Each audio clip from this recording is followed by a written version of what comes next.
नमस्कार, मैं अंजना। आप देख रहे हैं रुद्रपथ डिजिटल। बढ़ते हैं आज की बड़ी खबर की ओर।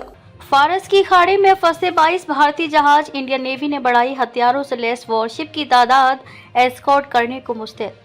ईरान, इजराइल, अमेरिका जंग के बीच फारस की खाड़ी में 22 भारतीय जहाज फंसे हुए हैं। इन भारतीय फ्लैग्ड टैंकरों को स्ट्रेट ऑफ हॉर्मुज के रास्ते आने की इजाजत है और वे आ भी रहे हैं। शिवालिक, नंदा देवी और जगलाटकी भारतीय पोर्ट पर पहुंच चुकी हैं। इन तीनों जहाजों को भारतीय नौसेना ने सुरक्षित एस्कॉर्ट किया है। ओमान की खाड़ी में नेवी की 3 वॉरशिप तैनात। ओमान की खाड़ी के पास भारतीय नौसेना के मिशन बेस्ड डिप्लॉयमेंट के तहत 2019 से एक वॉरशिप हमेशा तैनात रहता है, लेकिन मौजूदा हालात को देखते हुए नौसेना ने इसकी संख्या बढ़ा दी है। सरकारी सूत्रों के मुताबिक पहले इसकी संख्या 1 से बढ़ाकर 3 की गई थी। अब इस इलाके में नौसेना के वॉरशिप की तादाद और बढ़ा दी गई है। हालांकि ये संख्या कितनी बढ़ाई गई है, इसकी जानकारी साझा नहीं की गई है।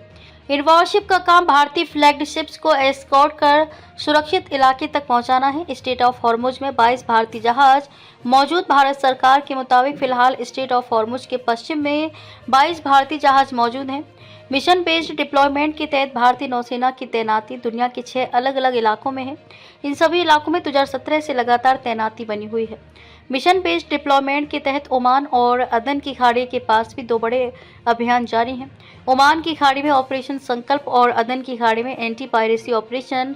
वेस्ट एशिया के हालातों पर हुई इंटर मिनिस्ट्रियल प्रेस कॉन्फ्रेंस में विदेश मंत्रालय के प्रवक्ता रणधीर जायसवाल ने नौसेना की मौजूदगी के सवाल पर कहा कि भारतीय नौसेना समुद्री डकैती विरोधी अभियानों के लिए इस क्षेत्र में मौजूद है और वे हमारी कई पहलों से सहयोग कर रहे हैं। वे किस प्रकार का सहयोग दे रहे हैं, इसकी बेहतर जानकारी रक्षा मंत्रालय द्वारा दी जाएगी।